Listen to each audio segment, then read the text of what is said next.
unforgettable time in New Orleans when the city explodes with color and sound and people go wild.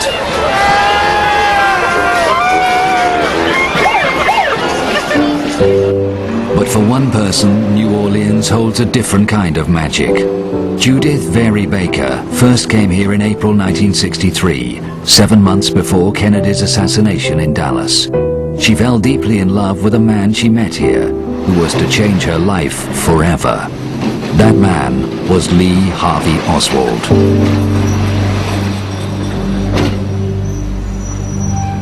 Lee Oswald was an innocent man who gave his life for his country, who was a loyal Marine to the very end, and he deserves better in history than the vile portrait of him that's been painted. This is a man who is a hero, and I stand as a witness to that. Period. Judith's story, told here for the first time, changes forever our understanding of Lee Harvey Oswald and his role in history.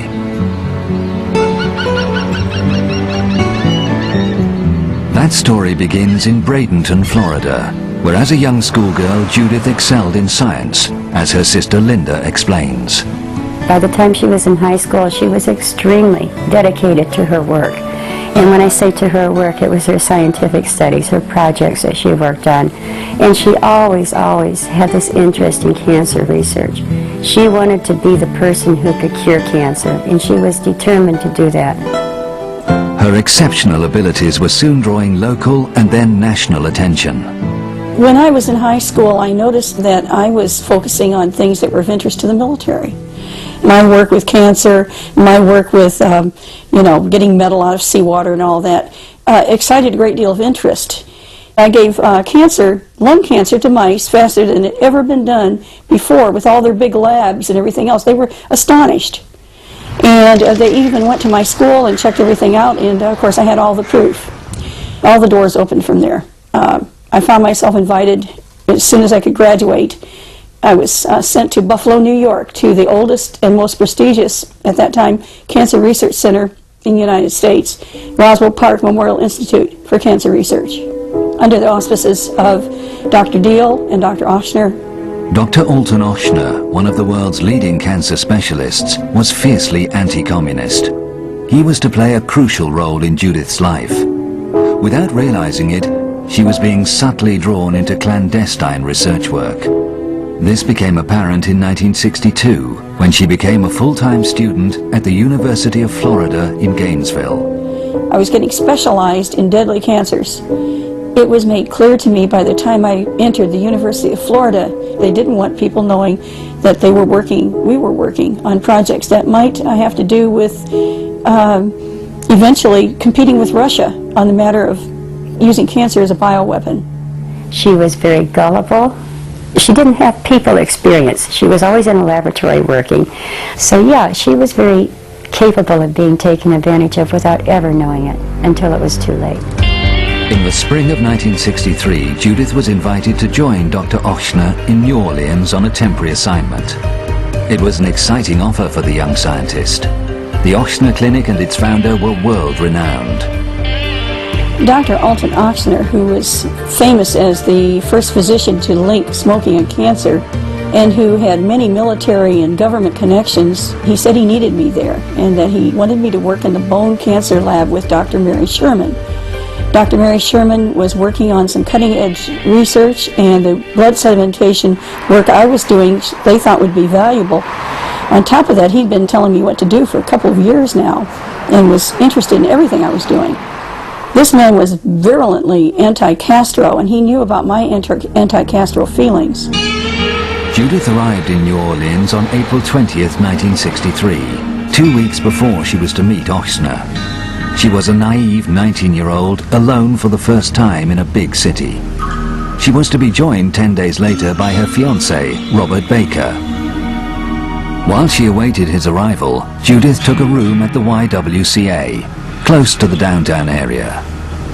The following week, she went to the main post office to pick up a letter from her husband-to-be.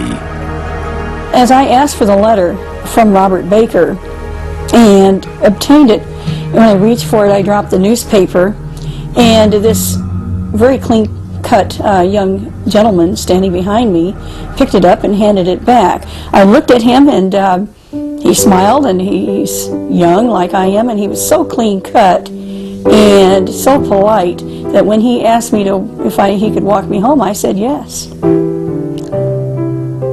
That was how I met Lee Harvey Oswald for the first time. I have to call it instant chemistry. I never felt such an attraction for anyone, either then or ever in my life since. It was love at first sight, and I know he felt the same way about me too. New Orleans was Oswald's hometown, and overnight he became Judith's guide and protector. The first person he introduced her to was a man he called Dr. David Ferry, a close friend. They met in a local restaurant.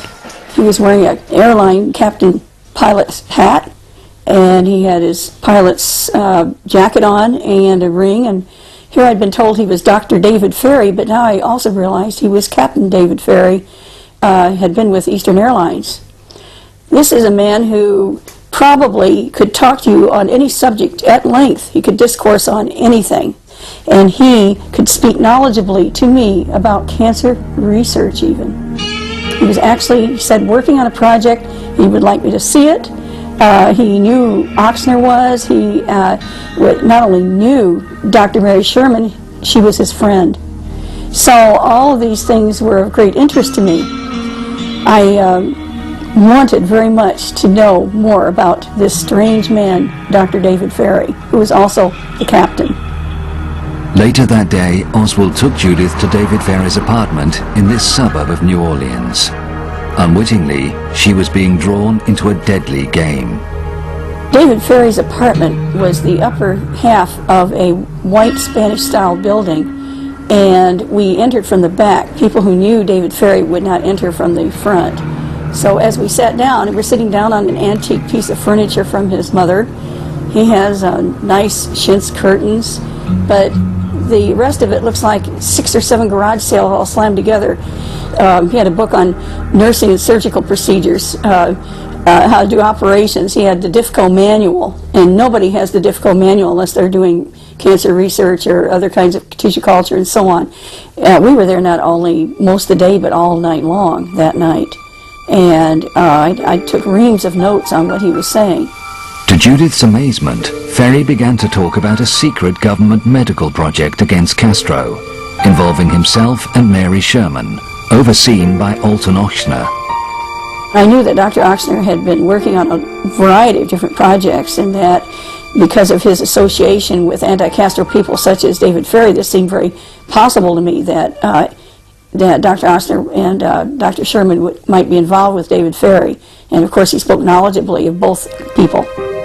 However, following a raucous party at Ferry's apartment, Judith began to have reservations about her exotic new friends and their wild claims. I was already falling in love with Lee Oswald, but I didn't know him that well. So I was concerned, and I asked Lee to show me. I need to find out, really, is the government really involved in this? I might be being lied to. I hadn't even met Dr. Ochsner yet and wasn't supposed to for another few days.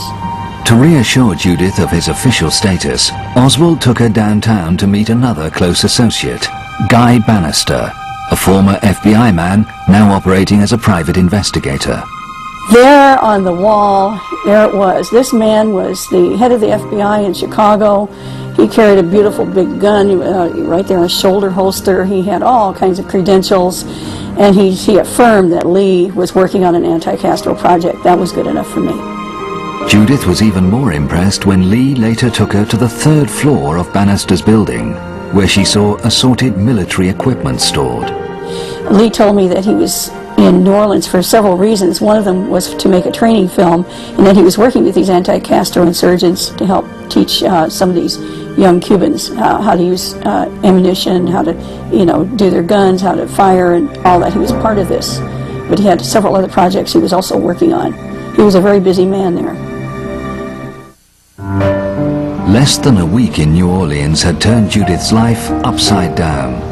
With the arrival of her fiancé, Robert Baker, she faced a difficult choice. I knew I was falling in love with Lee Oswald, and I knew Lee was falling in love with me. And yet I had strong feelings for Robert Baker, whom I'd known for 10 months. Lee told me at that time that he had beaten his wife, Marina, and he was sorry, and we talked about that, and I told him that that was really disgusting to me. And I wanted nothing to do with anyone who was violent. I believe if Lee had not told me that, I don't believe I would have married Robert Baker. But she did. Robert had found lucrative employment in the Gulf of Mexico and had one day in which to marry Judith. Work came before romance. On May 3rd, he kisses me, we have a wonderful tumble in bed, and then he's gone. And he'll be gone for weeks. Left alone in New Orleans, the newlywed needed secure accommodation. Lee came to her rescue with a convenient rental property. Lee Oswald moved me into 1032 Marengo Street on May 4th, 1963, and we spent most of the day getting me accommodated. He even brought 4 begonias to put in the windows. Nobody knows, they say, what Lee Oswald was doing on May 4th, but I do. The most important entrance to 1032 Marengo was here in the back. And next to this door in the back is a window and windowsill where we kept the key so that Lee could get in whenever he needed to. The owner of 1032 Marengo was a widow named Susie Hanover. She had the back half, we had the front half. And she was so kind as to warn me and Lee if someone was coming. She liked Lee very much and had known him for a long time, apparently, from the time he had been a young person growing up here in New Orleans. Shortly after moving in, Judith had a meeting with Alton Ochsner at this hospital, her first since arriving in New Orleans. She did not go alone. Lee accompanied me there and told me that he had to go in first to talk to Dr. Ochsner. This made me recognize that he had already had a prior association with Ochsner. When I went in, Dr. Ochsner began to explain to me, and I'd already been apprised a great deal more by Dr. David Ferry, about the project that he had been working on for over a year. And this clearly had to do with working with these deadly cancer strains that he knew I was well adept at handling. The idea was to try and get Castro ill, very ill, and eliminated through what seemed a natural cause, in this case, cancer. The attractiveness of the plan that Dr. Ochsner and Dr. Sherman and David Ferry were working on is that up to now, attempts to kill Castro had to involve some kind of violence that could be traced to some country or individual. And that could lead to war. World War III, maybe, if Russia intervened. This was considered, in my mind, a noble experiment, a noble attempt to do away with Castro without anyone getting blamed, or with only a few people being involved, because it was biomedical. At any rate, at the end of the summer, he promised me that I would skip 2 years of school and go directly into medical school at Tulane Medical School. Of course, how could I say no? Having agreed to join the Kill Castro medical team, Judith and Lee were assigned cover jobs at the Riley Coffee Company in downtown New Orleans. Rain or shine, Lee and I would get off the bus and we'd walk this way to go to Riley Coffee Company in the morning. And what we would do is go through these doors. He would go that direction to the right, to the shipping and packing and where the machinery was and the roasters. I would go to the left, up into the executive suites where I worked as a secretary for Mr. Monahan. These payslips and this tax statement confirm Judith's employment at Riley's. However, her real work lay in David Ferry's apartment. Incredibly, this simple kitchen had been turned into a secret laboratory. It was here that Judith, often assisted by Lee, helped develop the deadly virus ultimately intended for Castro.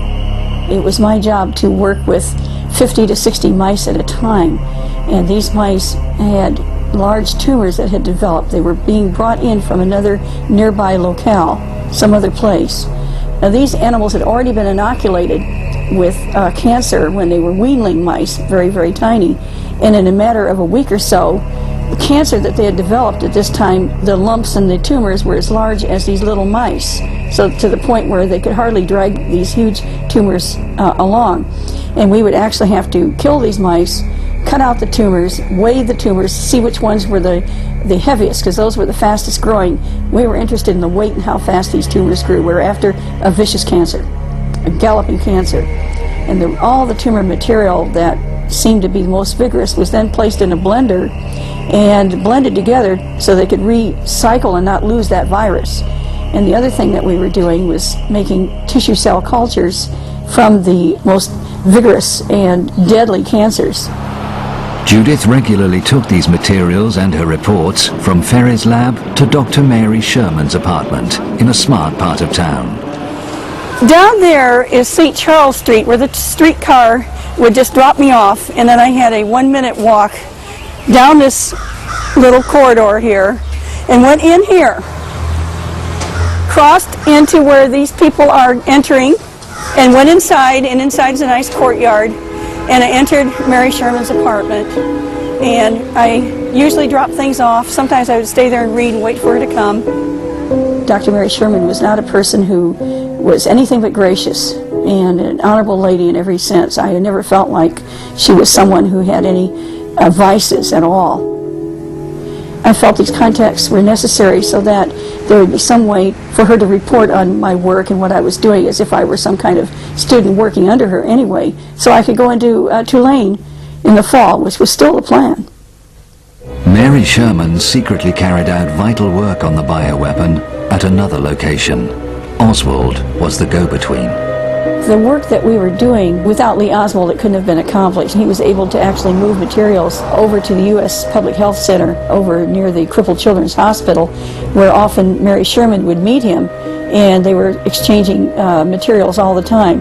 They were using a linear particle accelerator, atomic radiation, to change the genetic components in the virus that we were working with. I was never there myself personally, but I understood that what I was getting was altered genetically in certain ways. Confined to her kitchen lab, Judith was to spend many hours in Ferry and Oswald's company. One day they introduced her to an old friend.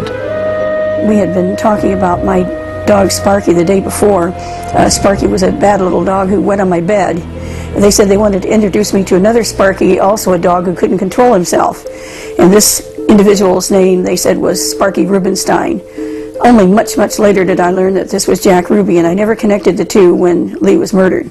He was very interested in what we were doing there in the lab, and David Ferry openly showed him what was going on, which surprised me. And then he turned his attention to Lee and mentioned some things that showed me that he had known him for quite a while, including a remark made to me. I've known him ever since he was a little boy, when he was at parties and things like that. That's the way he put it. No official investigation into Kennedy's assassination has found any connection between Ruby and Oswald. In May 1963, Oswald moved into an apartment on Magazine Street, a short walk from Judith's. He was joined from Dallas by his pregnant wife Marina and their baby daughter June. From time to time, if he had an argument with Marina, he would simply go to my apartment, which was about 7 blocks away as the crow flies. As this was a very busy street, we could get on a bus at any time, and of course we did. We rode the bus, the magazine bus, to and from work at Riley, and so we saw each other daily. We really locked in with a lot of affection. We enjoyed each other's company. The traction was incredible, and a lot of it was chemistry. A lot of it was just personality. Lee and I tried not to sleep together because of our marriage obligations. But the fact is it was a losing battle. And between Lee's disappointment with Marina and my disappointment with my husband, and the tremendous attraction we had for each other, we just couldn't bear it anymore. We found such great pleasure in just being together. Why not? Clay Shaw, a close confidant of Ochsner's and a leading New Orleans businessman, helped the young lovers. Later, he was to go on trial for conspiring to kill Kennedy, only to be acquitted. Clay Shaw felt sorry for Lee and me, so he set up so we could actually go to a few hotels. And at each time we went into separate rooms. But at those times we had all the room service, we had food, and we had privacy, and this is in the afternoons. So I mean, he was always home by night. But we couldn't help ourselves. Lee Oswald was a man who was attractive to me, not only physically, but also intellectually. We enjoyed our music, we enjoyed talking, and we enjoyed being in bed together with each other. As the young lovers were drawn deeper into Alton Ochsner's project, they became increasingly aware of the powerful forces controlling it. What Dr. Ochsner and Dr. Mary Sherman and David Ferry were doing was assembling various products that could be used by the CIA, perhaps by the Mafia, and they were involved with both, that could be used against Castro and against insurgents or mercenaries or groups that were communist that they felt were infiltrating Central and South America.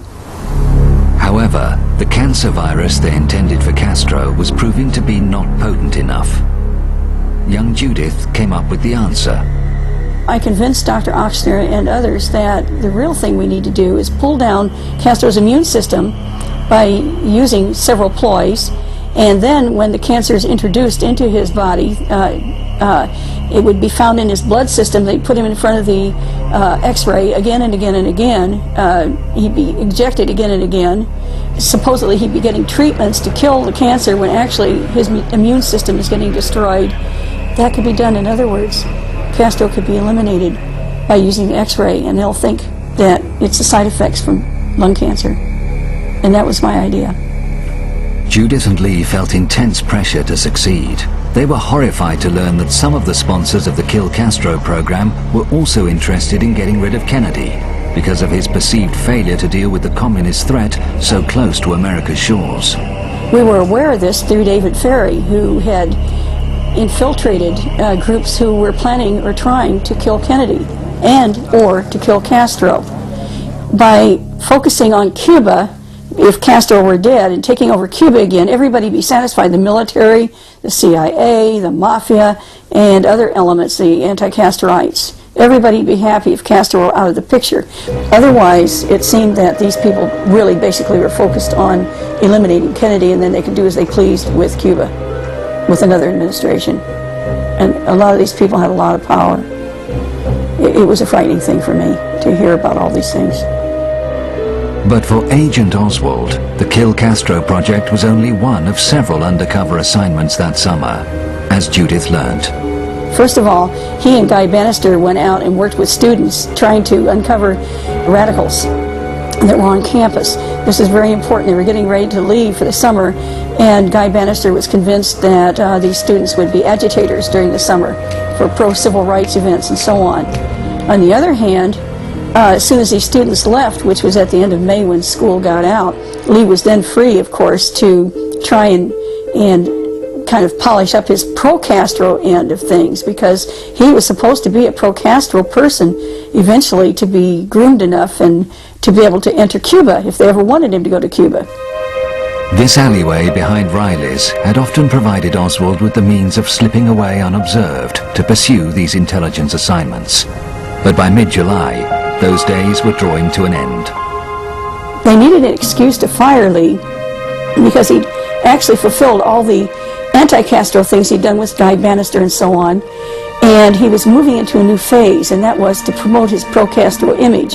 That was going to be on television. I would very definitely say that I am a Marxist, that is correct. But that does not mean, however, I'm a communist. Pamphleteering, all kinds of things to make him look like a pro-Castro maniac, practically. And here he's working at Riley. This is a right-wing company. I mean, it would be a disaster. So, of course, they did not want Lee Oswald on the premises anymore. Lee was fired on a pretext, and Judith soon followed because of her associations with him. But her hard work at the lab had paid off. The cancer virus required just one final test before it's dispatched to Cuba. It was made clear to me, and I felt very badly about it, that human volunteers, so-called, would have to be relied upon to test the materials. When this was made, when I realized that this was happening, I had some ethical objections. The plan was to bring prisoners to this Louisiana mental hospital from the Angola penitentiary 30 miles away. Here they would be injected with the cancer virus created to kill Castro, to prove its effectiveness.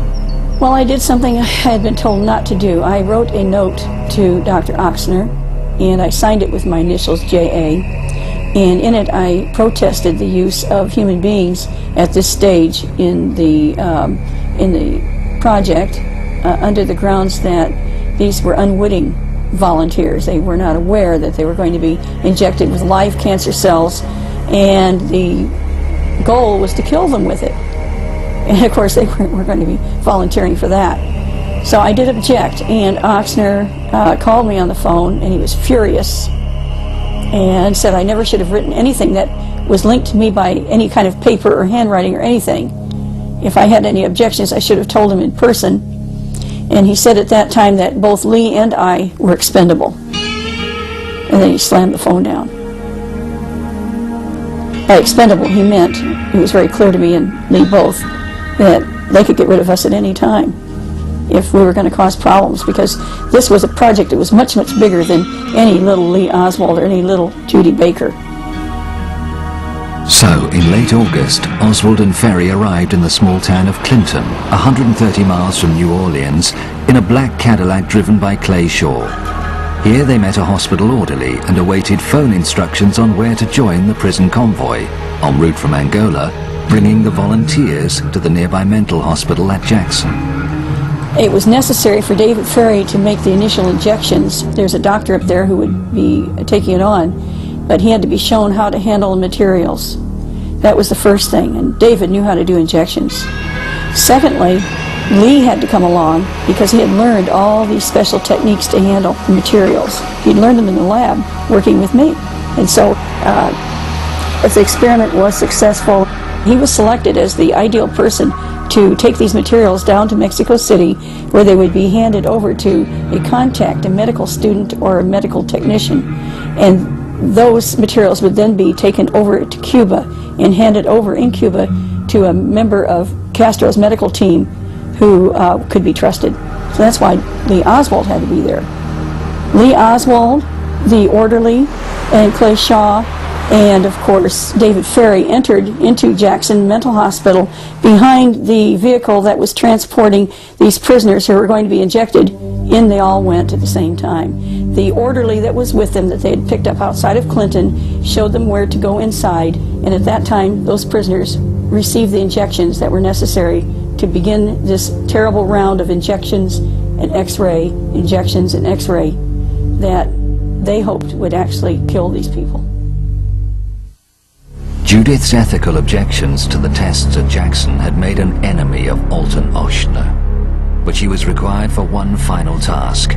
They needed to know if the cancer virus had taken.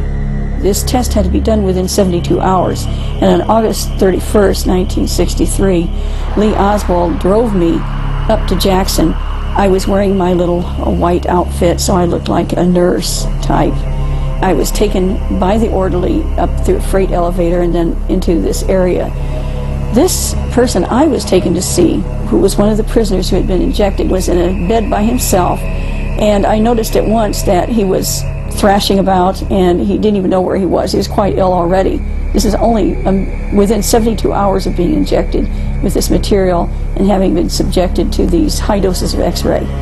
And I did finish my reports. I realized that the method, we had hit 100% here, with this gentleman at least, and that he was responding as expected, and apparently the method was going to work. But Alton Ochsner's anger at Judith was unabated, and he reneged on his promise of a place for her at Tulane Medical School. She now had no alternative but to leave New Orleans and Lee and return to Gainesville with her husband. But the young lovers were determined that their affair would not die. They met for the last time at their favorite hotel. It was a time of grief and a time of great joy too, because just being with each other in privacy, and we were able to put some of our dreams out there, lay them on the table and say, how can we meet? How can we get together again? How are we going to handle this? This was not goodbye, this was au revoir. We wanted very much to meet again, not only meet again, but to marry. And we were adamant in these hopes of ours. Neither of us wanted to stay the long term with the mate that we presently had. Both of us felt quite neglected by them. Lee told me about a city called Merida that was down in the Yucatan Peninsula that had CIA contacts located there, and that we would find a way to meet in Merida and get married there. And it was the last time I saw him in the flesh, except for a brief glance at him the next day when we pulled out of town, heading toward Fort Walton Beach, Robert's parents' home. And Lee is standing there on the corner. He's dressed in flip-flops and a pair of plain pants and a white T-shirt, and he's reading a newspaper. And he lowers the newspaper, and I'm looking into his eyes as the car turns a corner, and it's the last time I saw him face to face. At Jackson, within a month of Judith's departure, the first prisoner injected with cancer died. She later learned Oswald traveled to Mexico City in late September to hand over the deadly materials intended for Castro. But his trip was a catastrophe. The drop for the flasks containing the serum was a souvenir shop, but no one showed. Even his main CIA contact, a mysterious Mr. B, had suddenly left for Washington. He began to do everything he said he possibly could think of that might make him get a chance to meet someone who would be able to take the material from him. And he said at the last, if that didn't work, he even tried to figure out ways himself to get into Cuba because he felt he had enough credentials he might be able to pull it off. Frantic efforts in Mexico City to secure a Cuban transit visa failed, and a disillusioned Oswald returned to the USA in early October. In Dallas, his handlers told him that Hurricane Flora had brought chaos to Cuba, and the mission to murder Castro had been aborted. He was given new orders. He would be getting a job, just like he had at Riley. It was all set up in advance at this particular building known today as the Texas School Book Depository building. In the weeks before the assassination, Lee was still able to confide in Judith, thanks to David Ferry. He did manage to set up through the Mafia a special phone line using their racing telephone lines that they had between Miami and Dallas. And that was perfectly free. We didn't have to spend a nickel. During the 14 or 15 telephone calls that Lee and I exchanged, most of them to me, these calls lasting about an hour to an hour and 45 minutes, the tone of the conversations as time wore on got more and more desperate in a way. Lee was penetrating a ring that he had gotten introduced into by David Ferry and Clay Shaw, and Lee put on the robes of one who was interested in sincerely assassinating the president, and this was not ever the case in reality. It was pretty well known to me by just a little bit before the assassination that Dealey Plaza and the airport and the Trade Mart were the three sites that they were going to try and kill Kennedy. If they didn't get him at one, it'd be at one of the others. He didn't know that he might be at Dealey Plaza itself. He even told me the second last phone call we had that they might call him and ask him to go somewhere else at lunchtime or something. And the they I'm talking about became more and more indistinct to him because every time he met one or two of them, it was somebody he didn't know. Kennedy's arrival in Dallas was now only 5 days away. When Lee called me on Sunday, November 17th, this was a very harrowing call for me. I'm talking to a man who says, don't feel sorry for me. You've got to understand that this is fulfilling a dream. I might be able to save the president. He said, that's worth dying for. He said, I'm not scared to die so much. I'm just scared about leaving my kids behind, and they'll think maybe I did it because they're going to try to blame me. Now, he's talking this way on Sunday. He had the idea that he never probably would have lived a long time because I said, you know, it's like an oak tree. You're just getting started in your life. And he said, no. He said, I'm like a lily.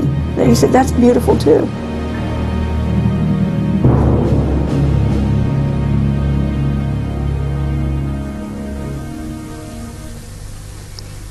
Okay, anyway, he said, just please don't feel sorry for me. I might have a chance to save the president. And that was so important to him in every way.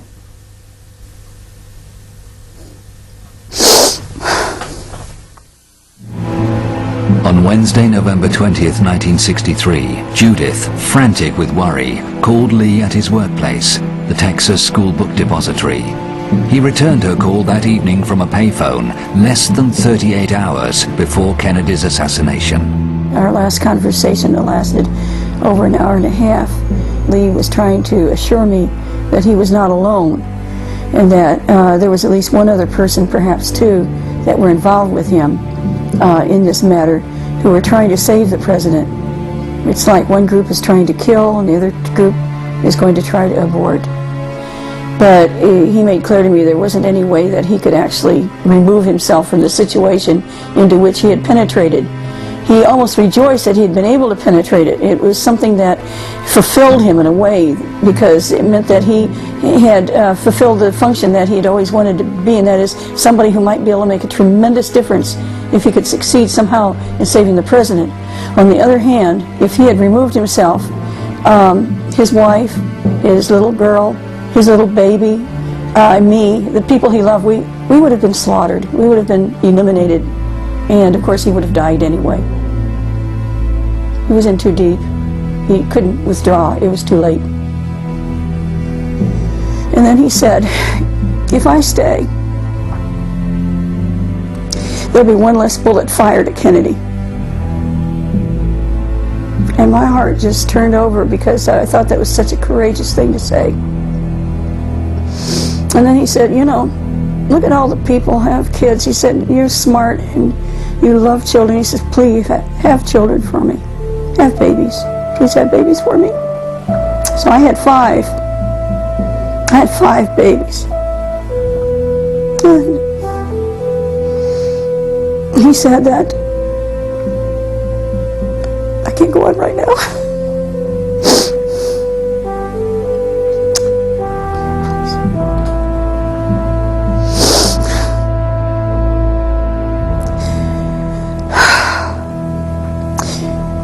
In the final minutes of our call, he gave me some of the concerns he had. The most he had been able to find out that there was a connection between the assassination and persons whose names were Billy Celestes and Bobby Baker. Not that they were directly involved, but because of them.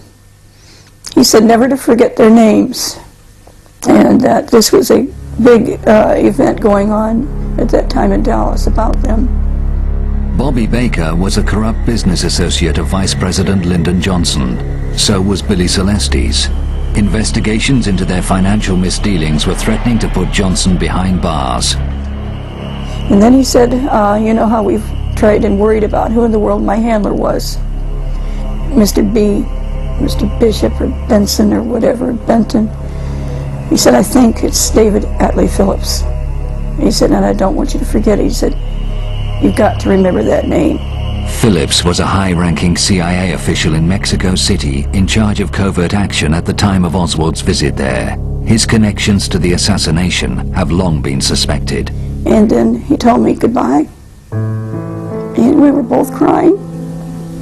And I told him I'd never forget him as long as he lived. And he said that might be only until tomorrow. He could crack jokes right to the end. Of course, I meant it as long as I lived. So that's the way it was. And I wondered how I'm going to keep my mouth shut. And I knew if I said a word, it could be so dangerous for him. And I just prayed to God he'd make it. And then he said, would you pray for me? And here he is, an atheist, and I didn't believe in God anymore either. So I said an Our Father with him. And he said, I love you, Judith Key. And he hung up. That's all. That's it. Less than 90 minutes after the assassination, Lee Harvey Oswald was arrested in the Oak Cliff district of Dallas for the murder of a policeman, J.D. Tippit. 12 hours later, he was charged with the murder of President Kennedy. That evening, Judith in Gainesville received a frantic call from David Ferry in New Orleans. Dave said to me, you have to keep your mouth shut and your head down. He said, I know you're an emotional person. He said, I'm an emotional person. He started really losing it a little bit. And he said, everything's gone wrong. I'm really concerned that, maybe things won't go right, but you've just got to hold on to the hope that we're going to get him out of there. And he said, and I swear to you, I think he said, I swear on a stack of Bibles, or I swear on my life, I am going now. I'm going to go all the way to Houston. I'm going to drive all the way there, go to that little airport at Alief, pick him up, and we'll go over to Hull Field. He'll get on the plane there, and he said, my boys will drive my car back to New Orleans, and I'll fly him to Laredo. Even he said, even if Lee didn't make it to Alief, even so, he'd be able to find out what was really going to happen to Lee, because he had so many contacts. And just trust him and hang on and keep my mouth shut. And then he slammed the phone down. On the morning of Sunday, November 24th, Oswald was to be moved from the Dallas City Jail, where he had been kept since his arrest, to the greater security of the county jail.